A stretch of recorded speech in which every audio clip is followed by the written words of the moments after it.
Good day to you. You know, if you're like most people, you've got a system to your morning.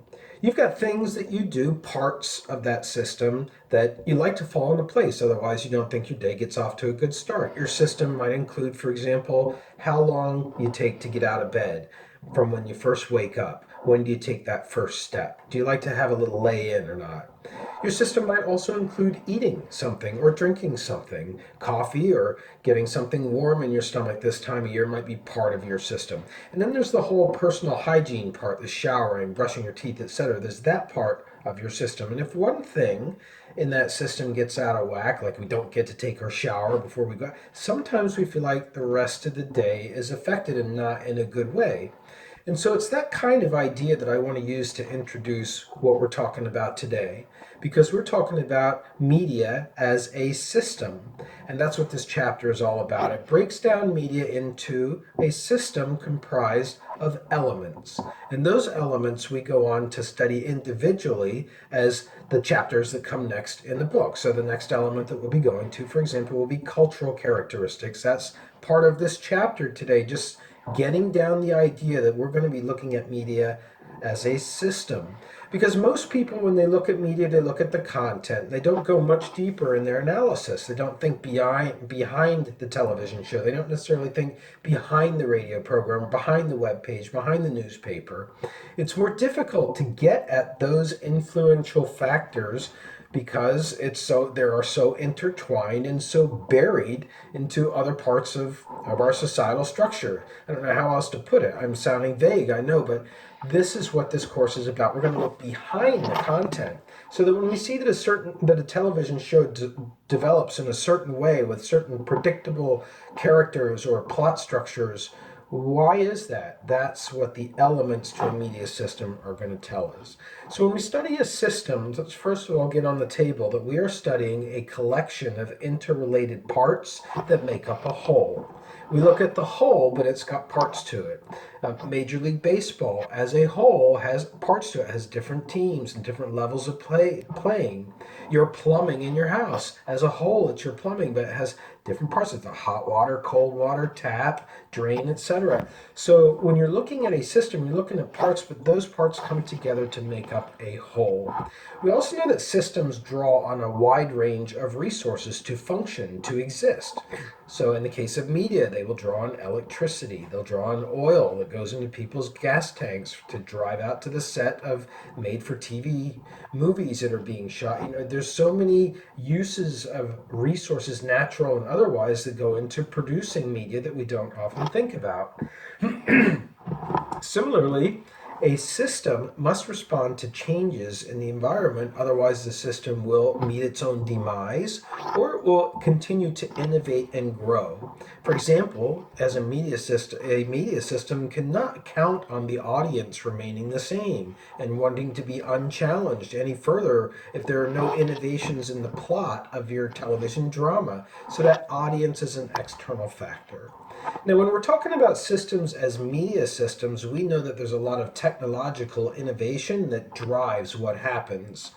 The idea that our cell phones and our televisions and our radio receivers are always moving towards clarity, greater picture clarity, greater fidelity, and a three-dimensionality. And who knows, maybe in the future, the sense of smell is the fourth dimension coming out of your television. Who knows? Holograms, who knows where we're going? But we do know that technology doesn't stand still. It's always developing.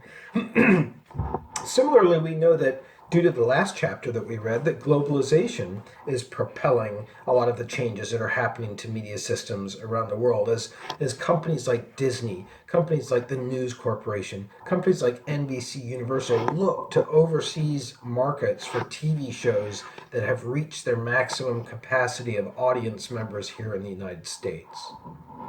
So now let's take a look at the individual elements of a media system, and we want to mention that content is always the focus of a media system because that's what the window is on to the rest of the media system. So we have to go through content to get to the rest of the system, but that doesn't mean we should only be looking at content, right? That's where we're going to look at other elements of a media system. And one last thing before we get to the elements of the media system, there is that word rhetorical perspective that comes back up in this chapter. And I want to keep our eye on that ball, so to speak, because the rhetorical perspective says that we're looking throughout this course, throughout our discussion responses, throughout any conversations you're having in your head as you're watching these videos, that we're having interpretations that we're just trying to find reasonable explanations for. And so we're not passing judgment and saying this country has a worse XYZ, this country has a better XYZ. We're just trying to say they're different. And some of the advantages to this system may be this, some of the disadvantages may be this. We're trying to keep it at an academic level, and that's what the rhetorical perspective is designed to do. It's designed to say that any interpretation is a reasonable interpretation if it's well argued. And that's always the way that you should be thinking, not just here in this video, but also in your class participation. At least that's what I would advise as your professor. So let's get to those different elements, and I've already previewed the next one we're going to be looking at. That's cultural characteristics. And I hope that you have by now discovered from the chapter that all of these elements, I am then drawing a parallel between them and a tree, because I think a tree is a way to look at a media system visually that helps us see how these elements fit together. So when we talk about media system as a tree, and the very first element that we're talking about as the next chapter being cultural characteristics are like the soil that a tree grows in. It provides the nutrients. It provides the basic composition, acid-wise or alkaline-wise, that shapes the overall health of the tree. That's what we liken cultural characteristics to in a media system. It's the country and the culture that a media system grows up from. We're talking about that next week. Then after that, we go to the next chapter, which is philosophies of a media system. Philosophies for a media system. Philosophies resembling the roots of a tree. The roots dug into the cultural characteristics. Philosophies dug into the cultural characteristics. You have culture, and out of that grows philosophy. And we'll find out what philosophies are at play in these countries when we get to that chapter. And then after that is accessibility of media. How easy is it to get to media? Do you have to pay for it? Do you have to look at it only at certain hours of the day? Do you have to travel distances to purchase it and get it back? Do you have to have a certain setup with your wireless to receive it? Do you have to pay a subscription fee? A lot of things affect accessibility of a media system, and that's why accessibility is like the branches of a tree.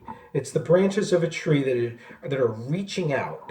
And what parts come close to you versus what parts do you have to reach for? In other words, what parts are tough to get to are inaccessible.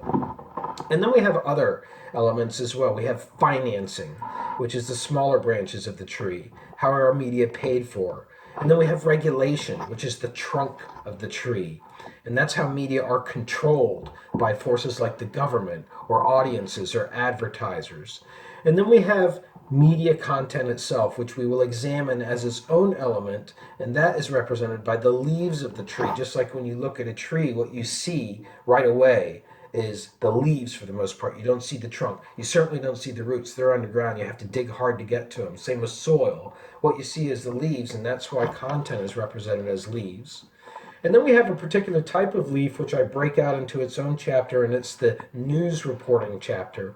Because news reporting is content, but it's a certain kind of content. It's the kind of content that basically says this is what your country is saying about its own health. Think of news that way. When you watch news for a country, it's a commentary not just on the person who's in the news, the event that took place. It's also commentary on what is the health of the society. You can tell some of that by the news report. So those are special leaves that stand out on a tree. That's what I liken them to. And then we come to the next element, which is imports and exports. And this is the amount of media that a country takes in versus the amount of media that it puts out. So when you travel around the world, to what extent can you find U.S. television shows on the average country's television system? might be surprised. You can find a U.S. television show, I would venture to say, in every country every single night. That's how much we're exporting our TV. Is it the case that we're also importing as much television from other countries? We'll discuss that when we get to this chapter. Which leaves us with just one more element. It's actually the audience, not part of the tree. This is the passers-by, the people that go by the tree and decide to look at it or access that media system. This is the audience. And they're the people that ultimately you have to have in media, otherwise, you don't have a viable system. So there you have it. That wraps up the chapter on elements of a media system. Have a great day.